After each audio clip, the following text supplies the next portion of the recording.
to determine who goes to the finals of the championship of your national championship of the United States of America.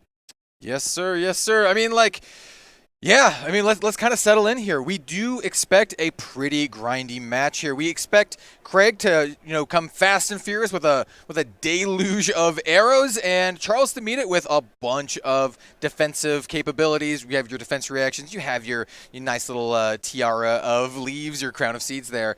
And turn one, I think this is what you want to do with Lex. You want to set up for an explosive 6-card hand. And that's what you want to do to basically go over the top of these crazy defensive capabilities that this Briar has. Immediately creating a rune chant off of the Grasp of the Arcanite, pitching the Force of Nature as well as a Warmonger's Diplomacy to send a Command and Conquer to float. Is there a pummel? Is there a pummel? You know what?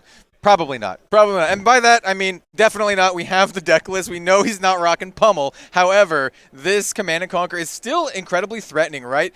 Craig's sitting there with a double arsenal. This CNC is like, hey, you know what? Give me some cards, right? I'm going to take something from you no matter what, either your arsenal or your hand. But, if I'm taking the arsenal, I'm also taking a little bit of your life as well. Yeah, there's going to be several attacks that are relatively negligible. They're just going to represent damage, but this is one that actually has a significant on-hit effect. Command and Conquer, it does not allow you to play any D-Reacts, which I don't think that Craig is really too concerned about, but more so it's the fact that if this hits, you're peeling 2 cards out of the arsenal. Yep, and it's also basically demanding 2 premium cards because, you want to have that 3 block, and your arrows are you're going to be the majority of your 3 blocks, and you're going to have to block with your arrows to cover this up unless you want to commit more than 1 card.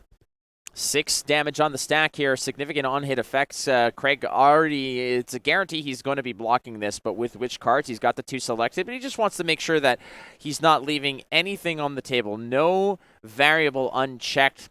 Fanning through the hand here, I think I saw a Searing Shot. I believe there's a Bolton Shot, a Winter's Bite, or is that a Frost Lock? I can't quite make it out. I think it's a Winter's Bite if I had to guess. But I mean, either way, 2 cards coming out of the hand. Yeah, that looks like a Searing Shot as well as a Falcon Wing, and that is going to cover up the Command and Conquer. 1 Command and Conquer out of the way. Yeah, I don't think this is that bad, honestly. I mean, you do have to commit 2 cards as Lexi, but you still have your 2 cards in your arsenal, 2 cards in your hand. You still have a 4-card turn, which is, it's good, right? That's kind of what you want. Block with 2 cards and then still clap back with a nice aggressive turn. Whether or not it's going to be, as aggressive as possible, we will see, but you essentially just have to pressure Briar so much that they can't block everything that you're doing. Those turns are going to be those big, powerful turns, utilizing your Rain Razors, your 3 of a Kinds, possibly your other shenanigans like your Codexes. Here's a Tunic up to 2. Charles Dunn, the number 1 seed, versus Craig Kempels. Winner goes to the finals. And that is, you're not quite there, but there is no room for error anymore. You lose, you're gone. You go home. Charles Dunn here takes the Tunic up. There's the Remembrance in hand. Too early for that card, however, as you're not really getting the value you want out of it. But you got to think if you're playing Remembrance, what are you getting back? Command and Conquer has to be one of the most prime targets that you're recurring. For sure. I think Command and Conquer and any of the nice breakpoint cards, your 7 attacks. We've seen that Charles has a plenty of them in his deck, and that's likely what he's going to aim for in the late game. I imagine he wants to get rid of it as soon as possible, though he really doesn't want that Remembrance now. Notably, we do have 1 piece of Arcane Barrier on Craig's side with that Trench of Sunken Treasures. Kind of this new Ranger tech in the last couple months for a lot of Lexi players does actually have Arcane Barrier 1 if you're not familiar with it. It also has Bladebreak 1 too, which could come into play at some point in this, coming in front of one of those 7 attacks. Hey, let's just get these cards back. There's no choices to be made. Why not? I mean, you can take back 3, but at this juncture, I think Charles is just saying, I don't want to be caught with this card later. Yep. This has happened before to me, and it really almost cost me the entire match. So we're just going to get this done right now and get it played. And those cards that he's getting back, a 7-attack Earth card, as well as a Command and Conquer, which is frankly the most threatening out of all the cards here. So he's going to be playing the Remembrance. That is no longer a consideration. That is no longer a threat to Charles's hand efficiency either, as Craig Kempels here is still at 39 and hasn't really fired any arrows yet. Yep, and like I said, you just want to get rid of that. Like we just want to get rid of that remembrance as early as you can.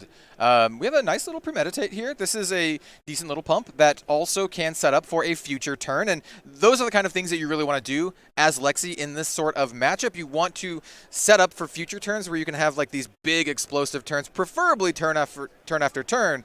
But this is kind of like the first step here to setting up for such a turn. A non-attack action premeditate from Outsiders, a very strong card, is going to be met with a Bolton shot being loaded up with a +1, and the yellow is coming in for 3, +1 from the bow, +3 from the premeditate, 7. So again, 7, nice number, not too easy to actually block with an on-hit relevancy here of create a ponder token. 2 floating resources left. Yep, and keep in mind that that premeditate will kind of stay in effect for all of the attacks for this turn, so we can still get value out of subsequent arrows. This does read to me like a your typical 3-arrow Lexi turn. You have your 2 activations from your Voltaire plus the arrow that you've kind of sandbagged in your arsenal. You can also save that one for a future turn to go even bigger with a 6-card hand. But if you're Charles here, you got to be thinking at least hey he could feasibly easily go 3 arrows. All right, fanning some cards in hand here. Again, on hit, there is a ponder token threatening here. You can block 2. You can also just go ahead and crown in order to just cover up the breakpoint of 7. Charles. Yeah, double block crown. Has been thinking about it, and he is taking this damage, which is a very fascinating thought here, because Charles's deck is essentially completely geared towards stopping everything. This is a surprising move here from Charles Dunn, who is favoring his hand.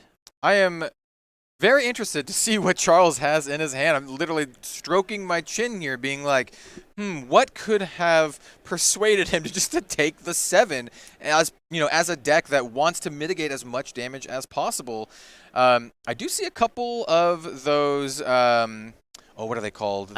There's an infecting shot. There's a withering shot. There's all kinds of shots, frankly. And I'm not talking about the lobby bar. I'm talking about that arrow that's looming large. There is a consideration here where Charles is thinking this on-hit of the ponder token isn't as important as perhaps the other on-hits that you might see down the line. You don't know what other arrows are coming to follow this up. So Charles might be more so thinking about the importance of blocking something like this. Yep, and here we have just a nice little 5-attack arrow. This one does threaten an on-hit as well. This one threatens a, I do believe this one is is this the Wither, the Frailty token? There's inertia. There's like the inertia token, frailty token. There's blood rot token. Outsiders has brought an incredible amount of just these sort of little nasty effects that follow the on-hits and how relevant these arrows are. But ultimately, the Bolton shots, I think, are the least important of these, because the reload effect from the Bolton shots is not online. There was a card in the arsenal, but Charles Dunn at 31. It's 31 apiece here. You got to think that Craig Kempels at this early in the game, managing to actually connect for 9, and it's only turn 3 or 4. That is good work done. Yeah, I'll be honest, a much faster pace than I had anticipated. We'll see if this cadence keeps up, going into this. But we do have a a fairly decent play coming from Charles Dunn with this Command and Conquer threatening Craig's arsenal. And I mean, these are the kind of attacks that you want as Charles, these threatening attacks that do demand some sort of value from your opponent. Like, hey, I'm going to take cards from your hand. I'm going to take card from your arsenal. And you can't just shrug this off. You can't just keep your full grip. You're going to lose something either way. And that's like where you want to be. Command and Conquer, the second one, might even be the first, because we've seen it. It could be, yes. It did get shuffled back into the deck from the Remembrance played early on. This Command and Conquer is threatening that arsenal spot again. Craig Kempels knows that this is basically public enemy number 1 when it comes to important blocking attacks. So he's already feathering the 2 cards in his hand that what he wants to toss in front of this, and it looks like it's going to it's an infecting shot and a headshot are going to cover this up nice and tight. So Craig Kempels, you know that Craig Kempels' priority is going to be offense, but there are going to be attacks that he has to respect. Of course, yeah, and those Command and Conquers are a very big deal in this matchup, right? Lexi really wants to make use of her arsenal. It seems like this is going to be a turn where Lexi is just going to set up for a bigger turn, right? Craig is like, hey, maybe I'm going to take a turn off here and set up for a potential 6-card hand. You've already, used at least one. Well, you've used 2 Command and Conquers, right? But for the most part, the on-hit effects aren't going to be that much of a big deal, and he knows that Charles is running a ton of defense reaction, defensive cards. He can kind of take a turn off here. He doesn't need to be pressure all the time, especially if Charles is just rocking a bunch of D-reacts in hand. Charles's hand is pretty bad right now. You have 2 D-reacts, a Heart of Fire, 3 D-reacts. Well, yeah, exactly. Sigil of Suffering, Sink Below, Oasis Respite, and Heart of Findle. There's no offense to be found there, so you're going to have to lean on the Reaping Blade. And if Craig is paying attention, he realizes, hey, I didn't see a 7 here. You probably have a lot of defensive cards, so my attack here has to factor in 4 blocks, 4 blocks, and 4 blocks. Yeah, and this is Craig's opportunity to just be like, hey, you know what? I can set up for a really, really nice turn. You're not pressuring me in any way, right? This Reaping Blade, this Rune Chant, you know what? I don't really care all that much. I just want to have a really, really big, explosive turn. And this is how you start here. Yeah, and Icequake Red, revealing it with the Lexi ability, should be able to create a Frostbite. So Craig tossing the Frostbite right onto the board here. The Icequake is going to +3 on the attack, plus any on hits for anything on the combat chain. Keep in mind, whenever an attack hits a hero this turn, it is not just it's just not the follow-up to the Icequake. It's everything on the combat chain in this turn is going to generate a Frostbite. So this can be devastating for a traditional Briar. Correct. But how does this affect a Fatigue Briar? Probably not all that much, to be honest, especially when Charles has just a handful of D-reacts here, and, he's very happy to just block all out and pass the turn and draw up, So the Frostbite here, not going to be that much of a deal, especially when compared to a more traditional Briar. It could affect things here and there, but I don't imagine it's going to be too backbreaking. The +3, though, that one is quite nice, and you're sending in an 8 Bolton shot here. Once again, the on-hit effect of Bolton shot doesn't matter all that much, and by all that much, it doesn't do anything. The reload won't trigger because Craig already has a card in his arsenal. So this is, to me, more or less like just 8 raw damage. It's 8 raw, but there is a Frostbite Chaser should you disrespect it. But there's a potential here where Charles Dunn just says, screw it, I don't care about a return fire, or I'll just pay through it if I have to.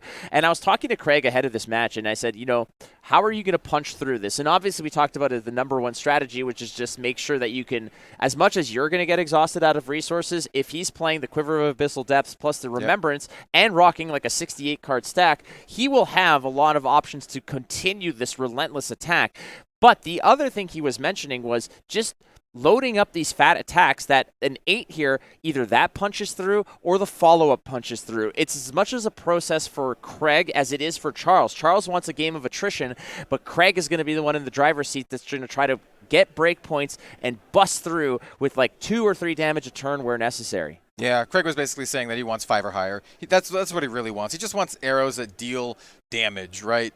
And we see that here, though. We do see a nice little follow-up, right? Well, this is a Winter's Bite rather that's going to ask for a card out of hand, and again, clearing the path potentially for a follow-up attack that he's got loaded up. It looks like an infecting shot is waiting in the wings as Charles Dunn pitches away the Heart of Findle here. Yeah, gain a little bit of life from that. I mean, it's a perfect time to pitch that. Right when you're just 1 life point lower, you can pitch this and get that life back.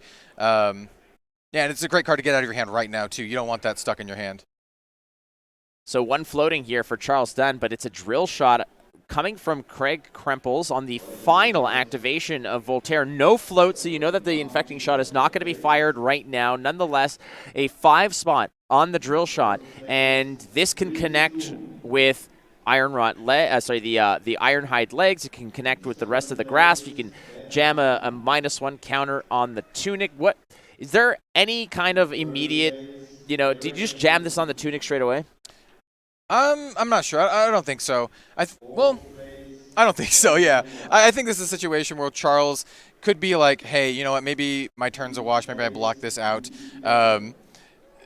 depending on what he has in his hand, do we know if he has any like 4-block D-reacts in his hand? Oh, well, he had about like 45 of them in his hand a turn ago. So you got to assume that if he's not using the Crown of Seeds here, that there's probably that sink below. There it is. Right, yeah, there we go. Right out of the arsenal to finish this up, getting the grasp last value here. He does have to pay for it because of the Frostbite tokens, because it's playing a card rather than blocking with a card from hand. And that's perfectly fine. I think Charles Dunn is just happy not to get any damage through here. Craig also taking a victory where it is had these incremental victories, like just, okay, that's one less piece of equipment that you can lean on to cover breakpoints. And if there's anything Lexi does, it's present multiple breakpoints per turn, as Craig Krempels still has that affecting shot looming large.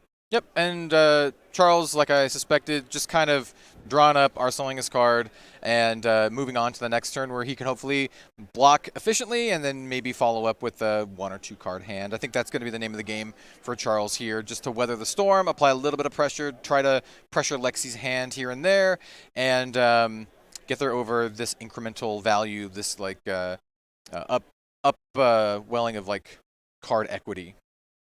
Craig has a handful of fairly potent arrows here. There's an endless arrow in there. I see a Bolton shot. I think there's another drill shot as well as a Falcon Wing, if I can make it out. Yeah, Falcon Wing's a really nice one to lead with from your arsenal. Also, to lead with right now, this is probably going to get +1. Yeah, coming in for 4. I really like how Craig saved that infecting shot in his arsenal from a previous turn. He's being very tempered here and setting up for a turn where he can actually maximize its usage. So in this case, Craig opening up with the Falcon Wing from hand as the +1. I know what you're saying. It's great to have that as your opener, but if you're leading with the opener, it only comes in as a 3 attack. That's a 1-card block. As a 4, you're either leaking damage or you're using up the Crown of Seeds activation. So so Craig very adeptly, I think, here is trying to create as many breakpoints as possible. Or possibly force one of the many D-reacts, right? That's another option. And getting those out of the way is like great. That's really what you want to do. All right, 1 damage done. Craig Krempels is slowly chipping away here as the red Autumn's Touch meets the Falcon Wing for a 1 leak of damage, and here comes a drill shot for +1 as well. So Craig being very, very slow-paced. He's still sitting on that infecting shot. He just didn't have the right recipe. There was an all-red hand there, so he couldn't necessarily go for the 3 deep. But a 5 spot on the drill shot, not easy. I do like pitching the Endless Arrow here as well, especially if you expect to get to the late game, super, super late game where you're seeing the cards that you pitched early on. Saving a card that's very powerful like Endless Arrow for the late game, I think is a really, really key play.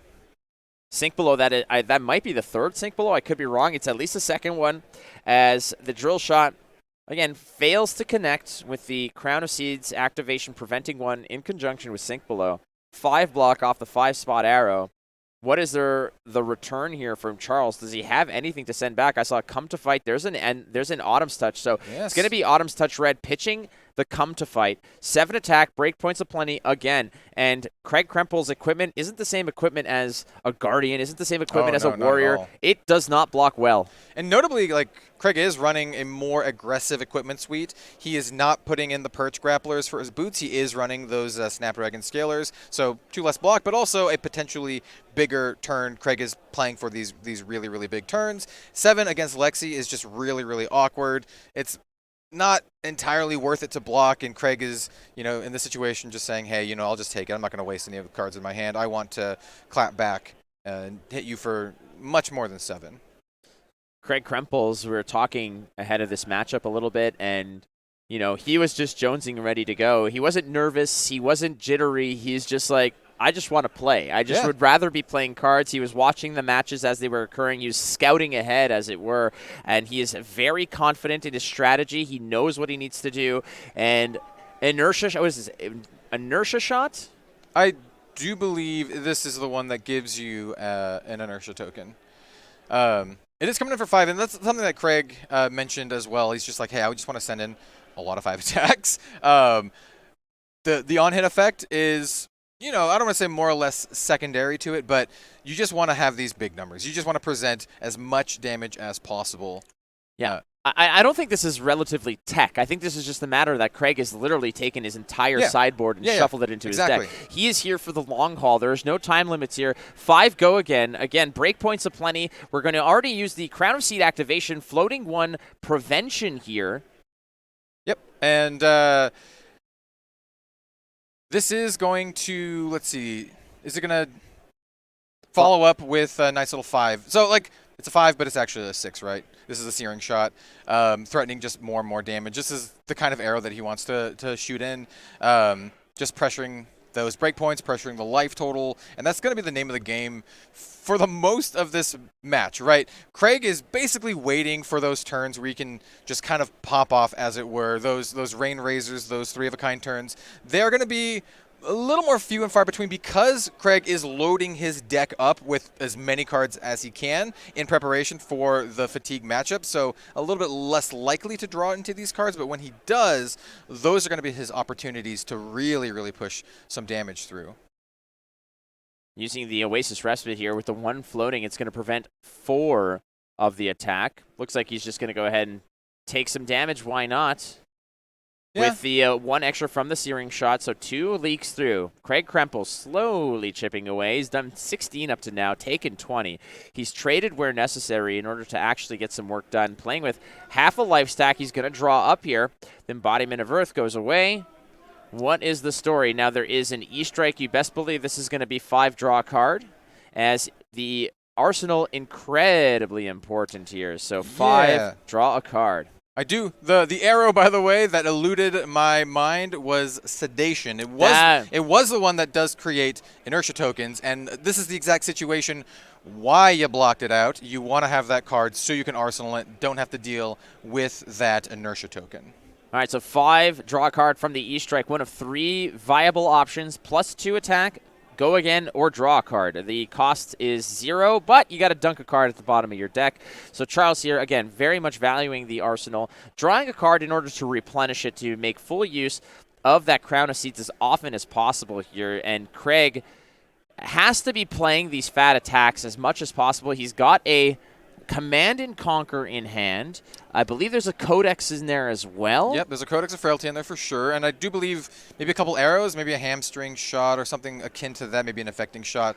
But either way, Craig does have some very, very meaningful choices to make with this block, right? Because we do know that Charles is going to follow up with a card in Arsenal. So does Craig really want to, you know, keep that CNC in hand to pressure the Arsenal, or maybe he's just going to just run it out here as a block? There's a Rain Razors in there as well. Oh, Rain Razors, nice. I mean, the Command and Conquer is not as threatening against a Briar that runs Crown of Seeds, because at any point you can just basically rescue the card out of there by pitching and tucking that card away with Crown of Seeds. So I think to me, the CNC, I mean, the CNC is also great because it's the no defense reaction kind of thing, right? Absolutely. You might catch Charles where he has a handful of them, which we have seen already. So he's going to throw the Codex of Frailty, I believe, as well as the CNC in front of it. He's holding a Rain Razors here in hand, as well as one other mystery meat card. How is he going to take this turn and try to, again, wear down Charles Dunn life total as best as possible here? Yeah, perhaps leveraging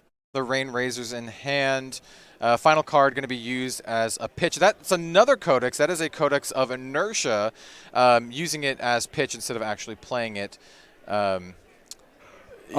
I like this. So what is happening right here is the activation of Voltaire has been done, and he's in the text on Voltaire says you may, yes, if you choose to, which you can't ultimately. So the choice is essentially no, and what you're doing is you're cycling it away. You're passing the turn here, knowing that Charles Dunn is not going to be as explosive as traditional Briar. He's just tossing that card because he doesn't want it in hand. Yeah, and because, you know, in Flesh and Blood, you can't just pitch a card for no reason. You have to have something to put it into. And like you said, he's just using a Voltaire as kind of like a filter, right? Just filtering it through just so he can, you know, drop and potentially have a better turn. He did keep the Rain Razors in hand, and so that's one of the cards that he wants to keep in hand and sandbag for a turn where he can really, really go off. And he's just kind of sculpting that right now, kind of playing, you know, the long game as well, you know, throwing damage here and there, but really, really waiting for those explosive 3-of-a-kind Rain Razor turns. if I was a betting man here in Las Vegas, I'd be betting that he's waiting for a 3 of a kind. Not a bad hand either. Yeah. I was playing some it's not Hold'em bad. yesterday and watched some guy get absolutely busted up on a terrible call on the river, but it's okay. That's not the important part here. The important part here is using the Crown of Seeds to cycle a card, float to create a Rune Chant, and follow it up with a Runic Reclamation. Now, Runic Reclamation is not as threatening against Lexi as it would be, let's say, against an Icelander that has an Insidious Chillout, but it is still 7 damage. The game plan remains that Charles Dunn is looking to establish those embodiments of Earth while still leaking some damage here. And here we see Craig just throwing in his entire hand except for that Rain Razors. And once again, I think he's really on this play where he's just, I want to save up for a 3 of a kind turn. I want to be a little bit more tempered in my plays, not just toss out all of my hand. Just want to play for the big turns. The eyes of America are on Charles Dunn, but the eyes of the world may be on Briar, Warden of Thorns, here to see if she has essentially ascended one extra step to potentially hitting Live in Legend. And we're hearing rumors that perhaps there was another Nationals tournament where Briar won. We're not entirely sure. I haven't plugged into the Matrix here, so I do not know what happens outside the doors of this convention hall, let alone across the world. But what matters is that Charles Dunn has put up one hell of a fight.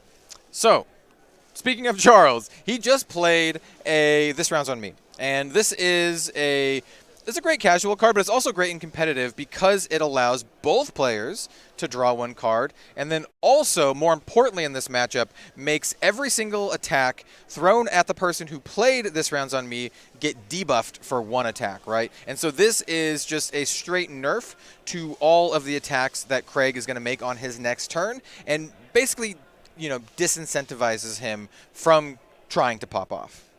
8 attack here. There's an embodiment of lightning that's going to help this out. It's going to get a go again option here.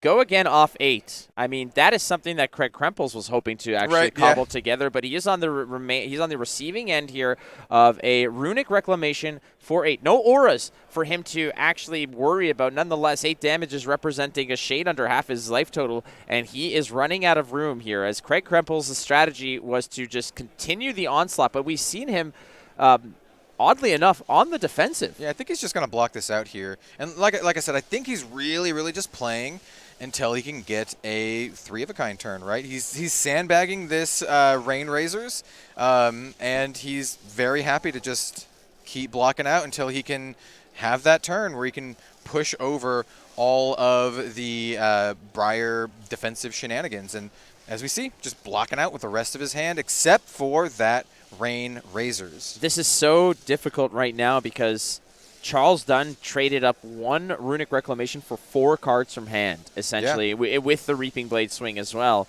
Lexi Livewire does not have the opportunity or the privilege of swinging with the bow. You got to have an arrow loaded into it, as Lexi Livewire, for as explosive as she can be, has to be backed up by potent arrows. And another activation of Crown of Seeds here. Charles Dunn doing some cycling with 2 float. Yeah, and Craig is he's prepared for this match, and he has a game plan, and he's executing on his game plan. It would be really easy to be greedy, take some damage, and try to throw some arrows here or there, but he knows that Charles is just going to match that arrow for, not arrow for arrow, but arrow for block value, block up all the arrows, and make Craig's attempts more or less futile. And so he's really playing into this, this long game, saving for these explosive turns.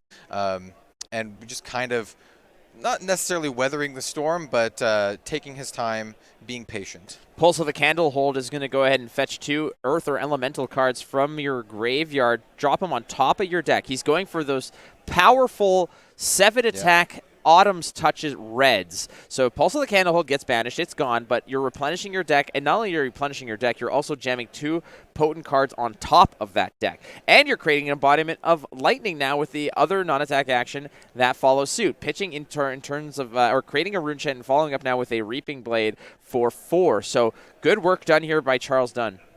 Yeah, I'm thinking it's actually somewhat fortunate that this is only one of the 4 attacks here, because looking at Craig's hand, I think he's got a bunch of 2 blocks. His hand is not great for block value, right? He's got 2 blocks. He has that Rain Razors.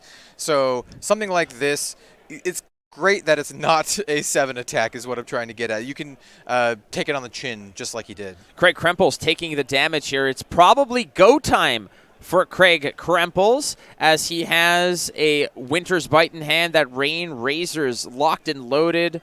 How is this turn going to end up? Craig Kempels has been on the receiving end for so long, devoting so many of his resources to blocking out the Charles Dunn attacks. But now it is trench time. We're going to create some space and a resource. So how is this going to go? Well, we're going to start off with a activation of the bow from Lexi. That is going to use up that one resource created by the Trench of Sunken Treasure. What is the move here for Craig? Yeah, that is some of the new trench tech. Is this a frost lock? It is indeed a frost lock. So the frost lock is going to be firing for, I believe, 3 go again. No fusion here. And what's interesting about this is that cards and activated abilities are basically going to cost you an additional 1. Do you have a D-React? Tax. Yeah, I mean, like, I'm a big fan of Frostlock, to be honest, and especially against decks like anything that runs a lot of defense reactions or any deck that wants to do something on your turn. It's a pretty nice card to go out there with. Craig is still sitting on that infecting shot like he has for most of this game. We also know we have a nice little Rain Razors in hand. We'll have to wait and see if that's something he actually wants to commit to this turn, because this turn doesn't look like it could go as wide as possible. And this Frostlock isn't really threatening that much of... it's not really threatening an on-hit. And I'm not sure if this is where you want to use your Rain Razors. Maybe just present a little bit of damage to Charles, try to force some cards out of his hand, because Craig knows that he just put those 2 7 attacks right on top, and I would be willing to bet he does not want to see them coming his way, or at least to mitigate that as much as possible. Well, sitting at 13, you don't want to be staring down a fat 7, but one of them is going to be committed to a block here. Autumn's Touch Red, which was recurred not too long ago from Pulse of the Candlehold, is going to come back to meet the Frostlock halfway, and Remorseless is the second order of business here. It is 6, so it's getting the +1 option. Now you have a space in your arsenal for that Rain Razors. Yep. You got to think that Craig Kempels is hitting the old Vegas tried and true mentality of we're due, which is we haven't seen a 3 of a kind yet. We're due. So let's load up with that Rain Razors in arsenal, draw up 4, and hope we find that beautiful card called 3 of a kind. Yep. Absolutely love this tempered play. Just saving this Rain Razors the entire match until he can really, really make use of it. Do I spy a second Rain Razors in hand? You do indeed, but no 3 of a kind. And this is going to be, you can still do some damage over here as the Return Fire pitching a red unmovable to send the Reaping Blade. Craig Kempels probably happy to be like, this is all I'm getting. I'm okay with this. If I have to swallow 3. What he's doing right now, you got to think, is he's just doing the math if he's going to be ending the turn with extra cards, and he doesn't want to take any free damage here. But this could be an explosive turn, Kel. Yeah, I mean, like, double Rain Razors is kind of crazy, giving +4 to all of your arrows. Hey, if you're firing off 3 arrows, that's a nice, cool +12 damage across all 3 of them.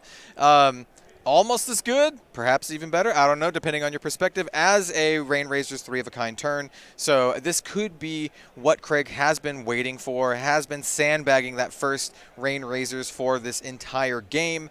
I do believe he has some pretty potent cards in hand otherwise. I did see a Codex of Frailty, which is just a nice little way to get back your best arrow, probably one of the 5 attack arrows if I had to guess, as well as another infecting shot in hand. So he's one in the back pocket, 1 in arsenal, and 1 in hand. And here we see it. Playing it out, clearing that slot, +2 to all your arrows. Opening it up with the Rain Razors, opening a slot in the arsenal as well to continue to go crazy here. That looks like another Frostlock, no fuse, but it does tax the potential D-React action. It's 5 go again. 3 the natural way, +2 off the back of Rain Razors. So 5 go again is opening up this salvo. In the hand, there is a Rain Razors plus another card that I can't quite get. 1 floating here, wondering what the return fire is going to be. Now keep in mind, the 1 remaining resource has to be used to fire the infecting shot. So if he does want to turn this into a 3-hour turn, he will be pitching that Rain Razors. Yeah, I do think, I could be wrong, just catching the light here. I do think the other card in his hand, it might be a Codex of Frailty.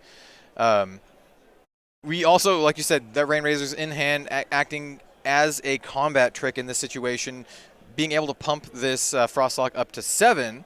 I do like this is a great turn for a Frostlock, by the way, because if Craig does intend to go very wide, taxing all of the defense reactions is just where you want to be, right? It just turns a 1-card block into a 2-card block, right? And that is very helpful for Craig, who can go wide and make this nasty. And he's going to drop in the second Rain Razors, too, to actually just go full gas on this with the 1 left. This is going to be 7 damage punching through. Craig Kempels finding a seam here, finding a little crack in the armor, is connecting for 7 damage. He didn't quite find the 3 of a kind that he wanted, but he's going to go for the Codex as well. Yep, there's that Codex of Frailty, getting back the most powerful card in his graveyard. Oh, he's going Falcon Wing. It's a free cost go again. He could follow suit with the Infecting Shot. This is that gas turn that he's looking for. He's going to give a Frailty back to Charles Dunn, find a Ponder token. You got to think that Falcon Wing is the way to go to just jam into the arsenal here. Yeah, Falcon Wing is a very, very safe pick, right? You can also leverage your Snapdragon Scalers if you wanted to go for something like a Searing Shot to push as much damage as you can, but I do really like that call of a Falcon Wing. Or potentially Bolton Shot? Bolton Shot, yeah. Forgot about the old Bolton Shot. I mean, why not? Bolton Shot Red is already even juiced up to the moon on this one. Forgive me, for I have forgotten about Bolton Shot. To be fair, Craig has been blocking with cards left and right.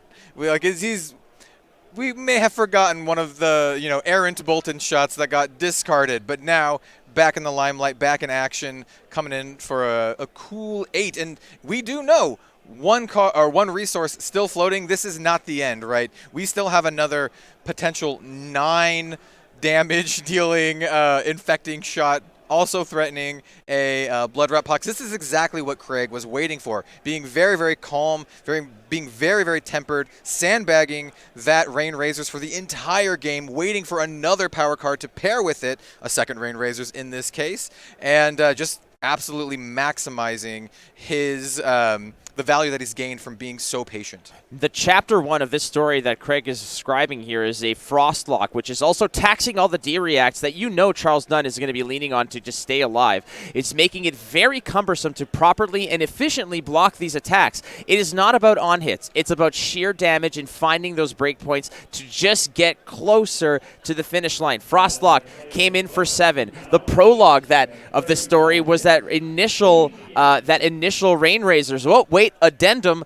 Rain Razors 2, the sequel, and we're following suit with a Bolton Shot Red. So the go again built in when its base power, its power is greater than its base. And what Charles is thinking about here is not just am I blocking that infecting shot, but how close to the edge and how much momentum am I losing if I just do not respect this attack? I mean, yeah, let's get real. Let's get down to the numbers here. This is a 20-plus damage turn, right? This is pushing those very, very big numbers. And Charles just has to say, you know what? How much can I take here? What is he rocking in his hand to just be able to eat all this? Does he just not want to give the extra cards? It's 3/3 blocks. You got to throw it in front of it, but look what it's costing you. It's costing you all that life plus 3 cards from hand, and you just took an absolute walloping by Craig Kempels, who still has not seen a 3 of a kind. So we are not done yet here. As like we said, we're in Vegas. We're due. It might as well be the motto moving into this tournament. Craig Kempels relying on those big cards. He's already expended 2 Rain Razors. He's hoping to find that 3 of a kind, but at the moment he has punched through Charles Dunn down to 4. 4 and a Blood Rot Pox. Looking at Charles' hand, I mean, he does have some ways to kind of insulate himself on the next turn. He does have that This Round's on Me, which, once again, does nerf all of your opponent's attacks by 1. Does also draw them an additional card, too. So I think Charles, he's got a plan going into this next turn, but to enact it, going down to 4, taking a Blood Rot Pox, potentially going down to 2 is a dangerous place to be. Now we see him sandbagging a card in hand. This is likely, potentially to pay for that Blood Rot Pox. I mean, this CNC does have Go Again. It does have Go Again from the embodiment of lightning that feels like it was generated last Christmas, but it does stick around until you use it. The Command and Conquer getting go again. 6 attack, threatening that arsenal. 2 cards already for sure going to be committed here. The other cards in Craig Krempel's hand we're not sure of. I don't think it's a 3 of a kind. He has been just waiting for that from. But the worst thing here, the difficulty here, you got to think, Kel, is the fact that if Craig is not seeing them, you're like, yeah, okay, I'm more likely to see it. But what if they're all together? That can be a dangerous thing to find, is if your hand is 3 of a kinds. That is the saddest. The saddest 3 of a kind is 3 of a kinds. We'll see if it comes down to that here. And Charles is clapping back with a little bit of damage here. And the point here that Charles is making is like, hey, I want to threaten your life, and I want to threaten your hand. And I want to make it so you can't come back and have another turn like you just did. You burned 2 of your power cards already, 2 Rain Razors. We know we still have 1 on the deck. We still have those 3 of a kinds like you mentioned. But Charles' idea here is like, I need to maybe get some of this tempo back. I need to threaten your hand a little bit. I need to stem the bleeding to some degree. Not only that, but take a look at this. It looks like Charles Dunn is also just saying, hey, I don't care about Blood Rot. Let's go down to 2. Craig has to love that. Craig has to be so happy about that Blood Rot is actually connecting here, and Craig happily taking the damage here. It's up to Craig Krempels here, who is so close to the end here. And he did have a 3 of a kind. That was on us. We did not see it. He was concealing that so far. That was so great. So he did find it. The weird do process is great, but does he draw into another? He did draw into another one. This is the danger of this entire play, is that if you haven't seen him for a while, they're going to be clumped together. One floating here. Can Craig close the deal here? Not only that, I think he drew a Codex as well. I think he has a Codex of Inertia in hand. So that is 2 dead draws at least from this 3 of a kind. Definitely not what you want to see off of a 3 of a kind turn, especially when Charles is, Charles is at 2. But Charles also still has their Tunic as a 1 block. They also still have their Boots as a potential block option as well. And those Boots combined with that Crown of Seeds makes a very efficient block strategy there. So a turn where Craig was really, really hoping to pop off to get some gas is a turn where 2 cards in hand are essentially just resources, barring some reload shenanigans. So that is a heater, a heat seeker that is going to be flipped up over here. It's a fairly potent arrow. Again, Craig knows that he drew some not great cards, as it were. But keep in mind, Snapdragon Scalers are still up, but he's going to go with the +1 off the Bolton shot. This is going to at least get some cards back. Craig might be in a situation where, hey, if I just hold on to this 3 of a kind, I can do it again next turn. Yep. I just got to make Charles think about how to approach this turn. If I can get Charles to actually just worry about this, I will have another kick at the can. I don't think he's going to ever use, he's obviously not using his Snapdragon Scalers this turn. No. But having them there, keeping them there, and keep in mind, 3 of a kind was played. Charles doesn't have to play around Rain Razors either. Yep. Yeah, it's kind of like on the table here, right? There's no tricks available. Craig can't play anything from hand. It's just, 3 coming in. He doesn't have to worry about that on hit effect because Craig has a card in his arsenal. Though we do have a Trench of Sunken Treasures on board. Just going to keep that in mind. But I do believe that only affects face-down cards, right? You can only trench with a face-down card. Either way, this is it's a threatening attack, right? It's coming in for 3. But doesn't really have to worry about the on-hit. And could happily able to just, toss a card here. E-Strike blocks this out fully. A 3 block blocking the +1 on the Bolton shot. Are we going to second activate the bow, or are we going to Cracker Jacks? Pitching the Codex is my suspicion here. Yep, to go ahead and with the +1 attack, this heater is a 6 attack. This is a 2 block card. Now, Charles may value the Crown of Seeds activation, especially this close to the end. So this might be a 2-card block in an arsenal, meaning that Craig Krempels is going to open his turn with a 3 of a kind and hopefully finish things up. Yep, I think you are calling it exactly. He's fingering those two cards here. One of them looks like a D-React. I think it might be a Fate Foreseen plus a 3 block here. But yeah, we're really getting down to it. Cracking those Cracker Jacks here is just kind of telling of what Craig really, really wants to do in this situation. We do have the Snapdragon Scalers open, but Charles doesn't know that well, actually, what is the final card in Craig's hand? It's three of a kind. It is a three of a kind. Yeah, okay. So he doesn't know that it's essentially a dead card, right? Yeah, what he might be thinking here is, okay, hold on a second. One floating. What if you snap here? What if you snap and load? Yeah, it could be. It's a nice juke, is what I think you're getting at, right? Because one resource floating, Voltaire's only been activated once. Snapdragon's is online, right? He's kind of bluffing a zero cost arrow from hand, right? And you have to respect that, because if you don't block properly, you could just die. So at this moment, you got to block where you have to block. Now he's going to gain the life here off of the finals fighting spirit, which means that, hey, all said and done, we're all good to go here. So he's going to drop back down to 2. Oh no, sorry. There's embodiment of Earth, so it's going to be a full block. In fact, Charles is going to go up and, hey, all right, good news for you, Charles, as there's no follow-up, but the bad news is it's going to be another 3 of a kind turn with Snapdragons still in tow. It is the first seed, Charles Dunn on Briar, Warden of Thorns, fighting for his life against the relentless attack of Lexi Livewire, piloted meticulously and masterfully by Craig Kempels. This is the second of the semifinals. Winner going to the finals to be determined who is the national champion of the USA live in Las Vegas. And Craig's sitting there with that 3 of a kind in the back pocket. He's got to be thinking, I just need to weather this turn. This is the card that I really, really need to close out the game. That Fighting Spirit actually might be a pretty big deal here, gaining that 1 life. That's the card that I mistook for a Fate Foreseen.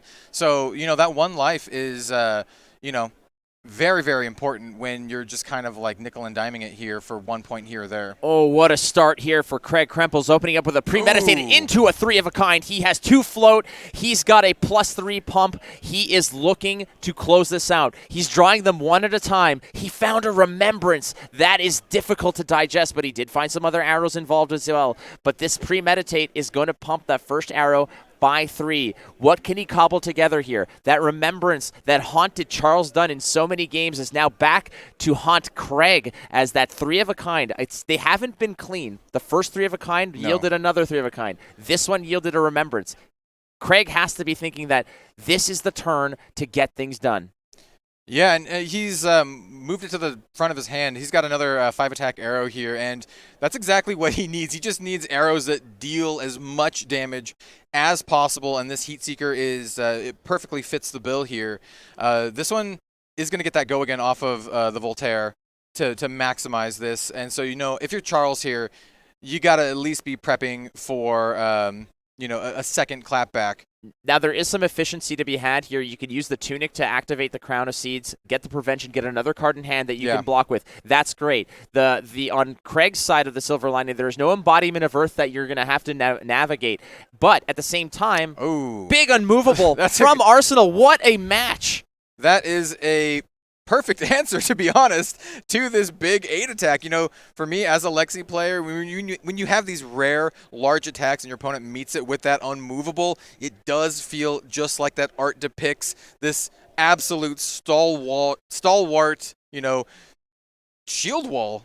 Yeah, it just stops it cold, and a second arrow is going to be met here. It is a Bolton Shot +1. This requires a block. Otherwise, you're getting a free pass, and with the Snapdragon Scalers still active, that can be threatening. Now, the other aspect here is that if you're using Unmovable from Arsenal, you don't have a Crown of Seeds activation, and that means that there is a potential here for Charles Dunn with the Tunic value to pay for the Ironhide legs and use the Tunic, so he has a free 3 block, essentially. Yep, just got a free 3 block on board. Do we know if Craig has a second arrow in hand? Because we have seen a lot of Bolton Shots flying around this tournament.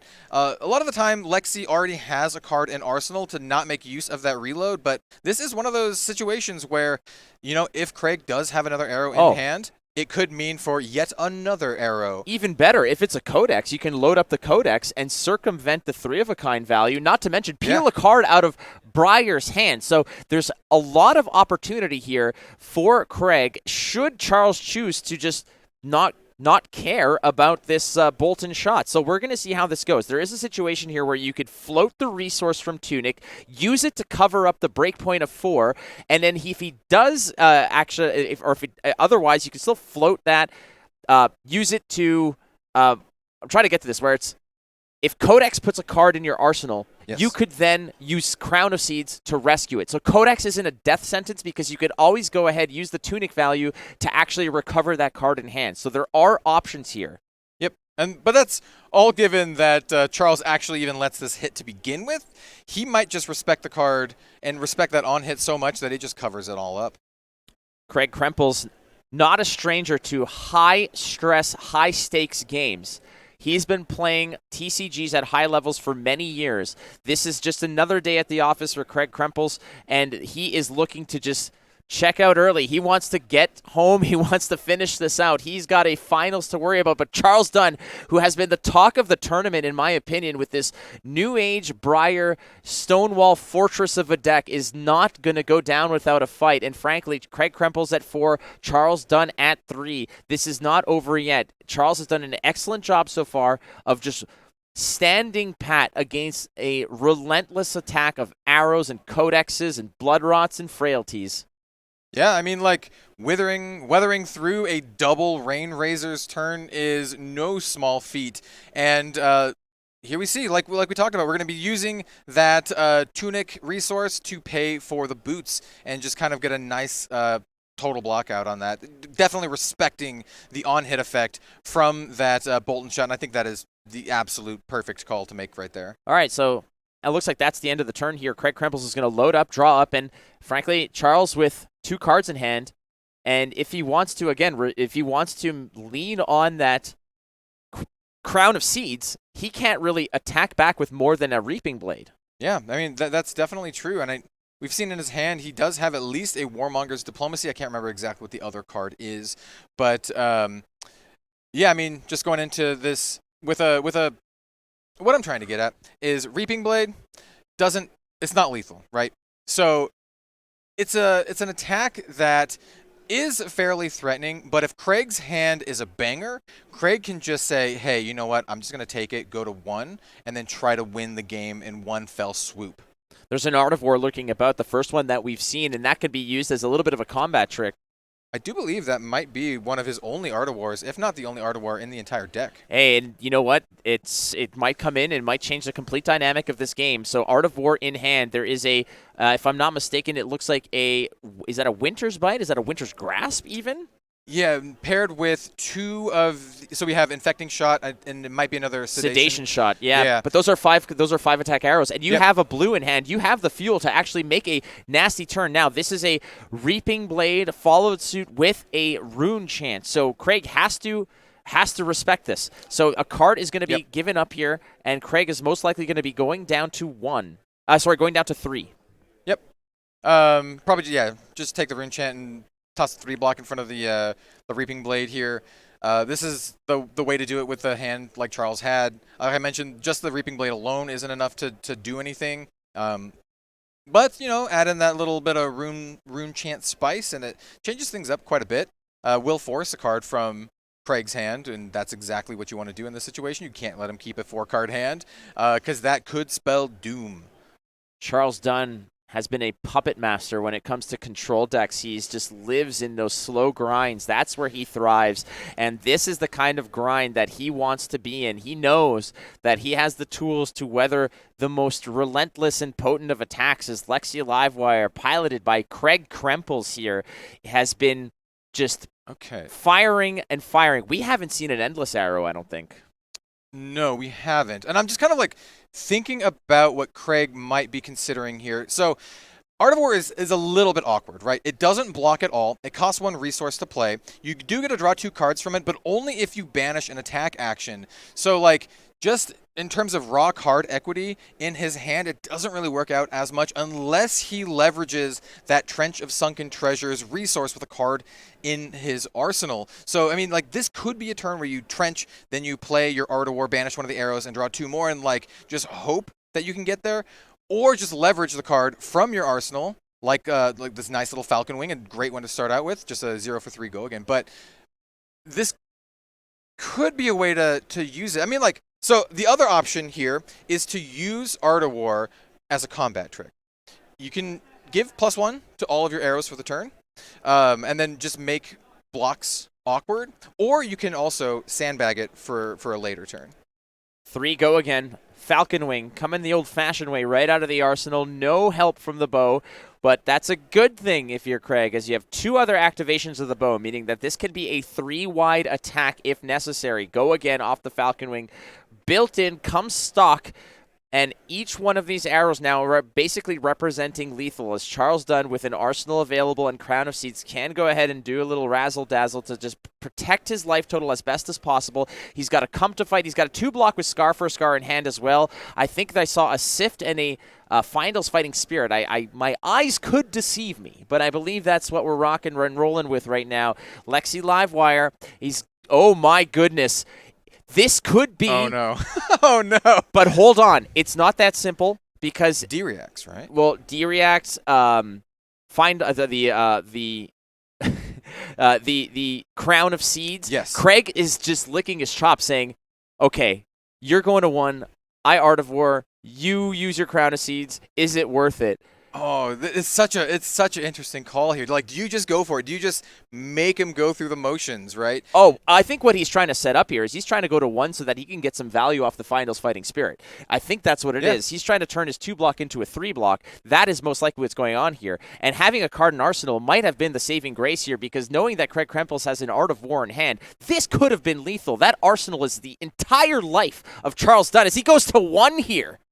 Okay, instead and check it even flashes it. All right, here we go. Yeah, we're going to just, instead of actually play out the Art of War, we're just going to use it as resources to send in, this 6 Sedation shot. It's not going to have Go Again on it.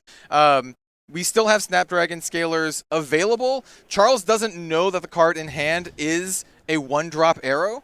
So this, needs to be very respected. I mean, the only other thing that could have happened here, the Snapdragon Scalers are really only an option should that card in hand be a Codex or a natural, like if it's a 0 for 4 non-arrow, but that's not going to happen here.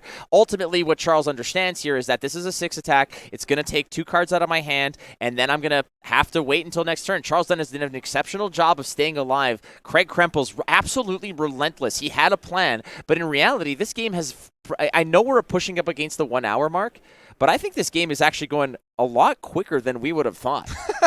Yeah, I mean, it is funny to say that, but I agree. We did settle in for a very, very grindy match. And let's get real. I mean, it has been fairly grindy. And Craig has been very, very patient waiting on these, power cards and just weathering this absolute just brick house that Briar is. And, doing a great job of presenting reasonable threats. And like you said, we're getting maximum value out of that Fiendel's Fighting Spirit. And those are the tiny little things here and there, those tiny little bits of incremental value that will make the difference in this matchup. It is so close. It is on a razor's edge. Inertia is going to absolutely devastate Charles Dunn, though, because he will no longer have an arsenal at the end of the turn. Yeah, it's rough. It's rough. It's just something he had to do, and to not toss away his entire hand. At least try to set up for something that will pressure Craig's hand, so he can't just go into it with an absolute 5-card tear as Lexi. When you're at 1, you just can't let your opponent do that. Craig Kempels has to respect this Scar for a Scar. It's likely going to be met with a 3-block here. Also on the docket here, Charles Dunn has to worry about that 3rd looming Rain Razors. Yep. And I think that if he plays scared, he's going to lose. He's going to have to probably just, hopefully, pick and choose the spots where he just has to disrespect it. This game has been absolutely intense. From the get-go, from the first salvo where Charles Dunn took, 7 or 8 damage just free to the face early on, Craig found a double Rain Razors turn to absolutely blow this game wide open. And then they started trading blows. And here we are at the 1 hour mark of the second semifinals of the national champion. The winner of this will be going to the finals to determine who is the national champion of the USA. Is it Craig Kempels of playing Lexi Livewire? Is it Charles Dunn, the talk of the tournament on Briar? One of these two will be going to the finals. We are so close, Kel. We definitely are, and I would like to just point out as the players deliberate here that Craig still has a decent amount of block left, right? Lexi not known for having a ton of block, but does have 3 block in their equipment here. Like they have 2 from the New Horizon, 1 from the Trench. So, the life disparity may be just a little bit more than it may seem just, at first glance. And once again, I mentioned this with that fighting spirit block. It's these tiny little bits of advantage that are really, really going to make the difference here in this match. That is an absolute, as close as it can get, on an absolute razor's edge here. The players not looking like they're about to fatigue anytime soon. It looks like we're going to see the end of this match come down to who can push those last bits of damage through. An endless arrow in hand for Craig. I believe there's also, is that an infecting shot? I can't quite make it out. It might be a Bolton. I think he has double endless arrow in hand plus infecting, and I'm not sure what card was face down. So yeah, there's a second endless arrow, infecting shot, and then like the 4th one. Hard to tell. Oh no, it might be remorseless. I believe it is, but the common factor here is all reds. Yeah, they are all reds. He does have a card face down in Arsenal to make use of that Trench activation to gain a resource. So, I mean, that could come into play here if he doesn't decide to use it as a block. We also have the Snapdragon Scalers, likely not going to come into play this turn because the resources just kind of aren't there. Hey, is this not a perfect example about the sheer potency of Bullseye Bracers and the fact that it's no longer in the format? That's true. Bullseye Bracers were around and you get a free snap into a Bullseye, into an Endless Arrow, this game could have been over a little while ago. Yeah. It is an incredibly nuanced banning in order to just bring Lexi a little bit down to earth. She is still flying high, but how high will she fly this weekend? Craig Kempels trying to take her to the top of the mountain here, double blocking this, not even worrying about taking damage. Craig kind of likes it, and it's going to be an evergreen to follow this up. Craig might have to just full block this out. He has to full block this out. Yeah, I mean, I can't see any other way about it, right? He just has to give his hand, right? The equipment doesn't block for enough to really, really cover this up. You can't just do a 3 and a 2 block. You can maybe do like a 3 and then your three from hand and then 3 from equipment, but that also sacrifices the card in your arsenal. It looks like he's opting to just chuck his entire hand plus his Trench to cover it up completely and preserve his life as much as he possibly can, and also value that card still sitting there in his arsenal. All right, so here's the issue. Did you not just give away your Arcane Barrier? It's gone. And are you at 2? You are in trouble here because you have to drop and you have to pass the Charles Dunn. Who knows? He's got a sheer avenue to just close this out. If he finds blues, if he can create some of those rune chants, he knows that he has an option to just finish this match up. Charles Dunn has absolutely weathered one hell of a storm here that Craig has brewed, but we are not done yet, friends. We are still got some action here at the semifinals of the National Championships. Craig Kempels has thrown everything at Charles Dunn, and he is still standing. He's hanging on by a thread, man. Like, an absolute thread. Like, the way I see this, Charles needs to keep a blue in hand, right? He needs to keep a blue so he can go Rune Chant, attack you with my Reaping Blade. He needs to do that 2 turns in a row. That's essentially what I'm seeing here. Like, it's like a 2-turn clock. You need to survive. Hold on to that final thread. Grip it with both hands, white knuckle until you can, finally breathe a sigh of relief. But Craig's not going to make it easy for him. You got to also think that those Snapdragon Scalers are just going to haunt him by the end of this. They have been standing and sitting there, and you do not want to go home with your shoes untied like that. You have to actually make use of it. And Lexi Livewire here wants to use it, but Craig, I think, just hasn't found the right opportunity. It's something I mentioned, an hour and 3 minutes ago, where I was like, hey, it looks like Craig is opting for the more aggressive approach with the Snapdragons in lieu of something like your Perch Grapplers that would have given him an additional 2 block.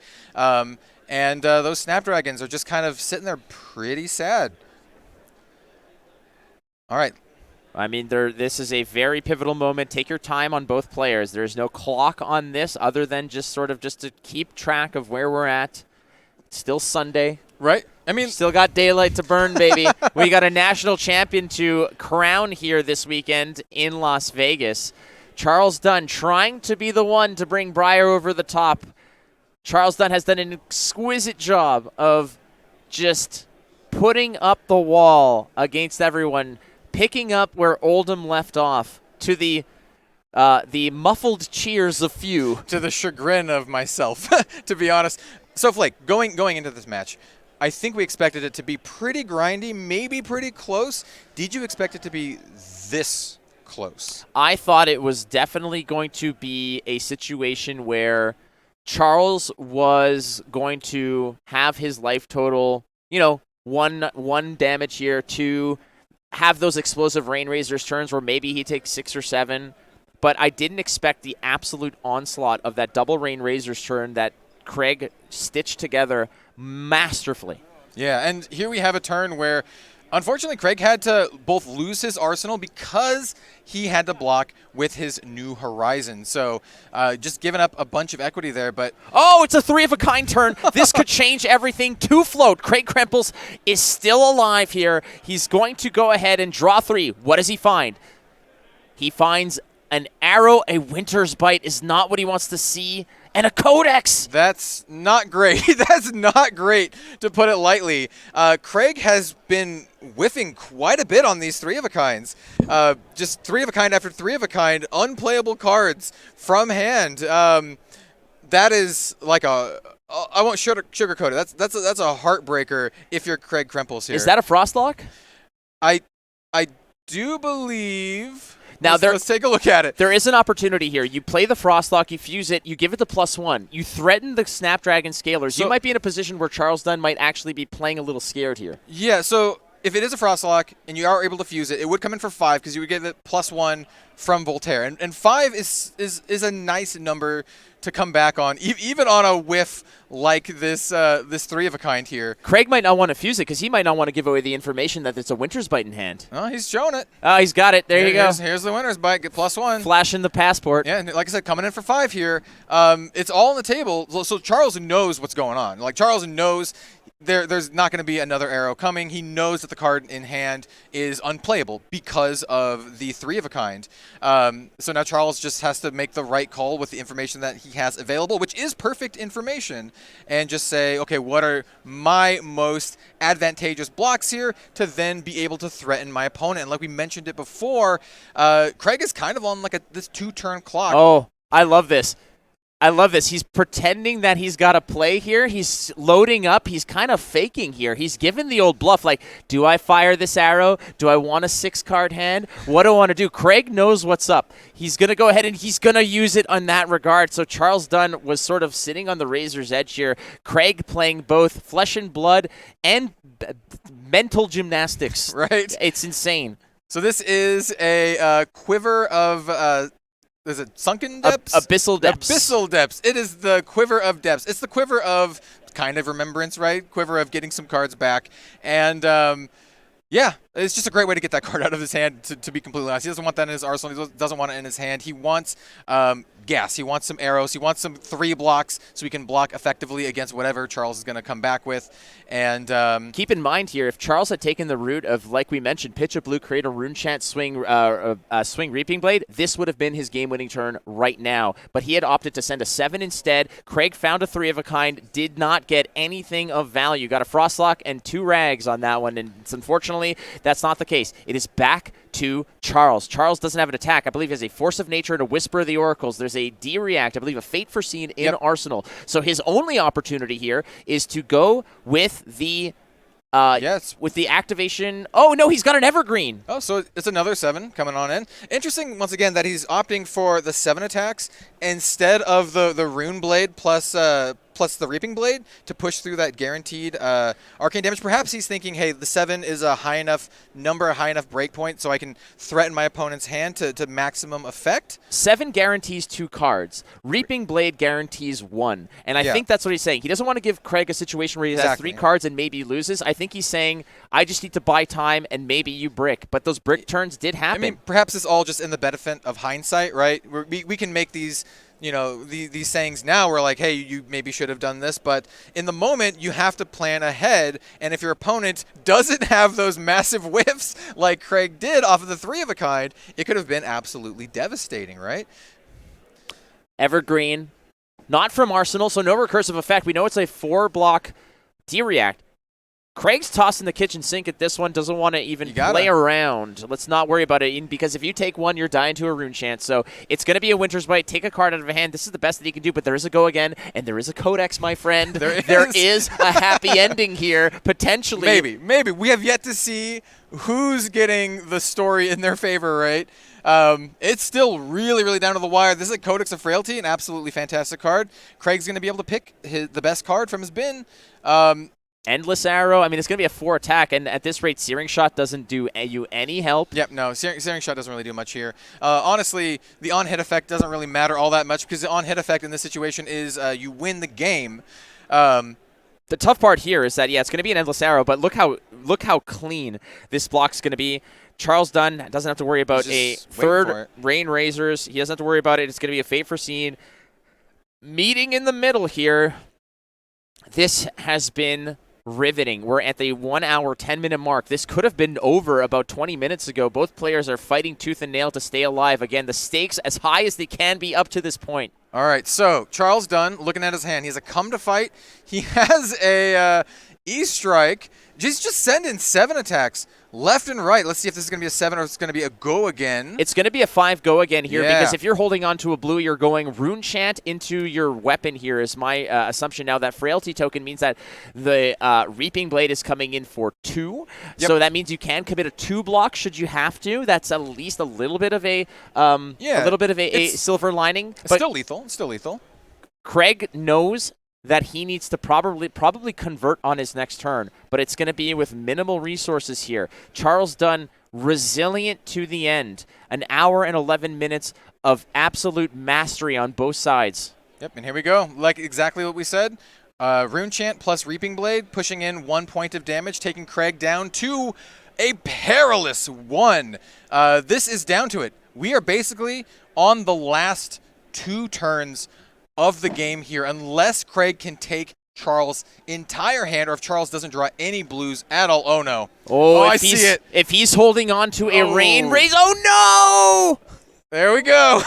Did he have the Raisins, too? I think he may have had the last one of the Rain Razors there. 1 point of damage from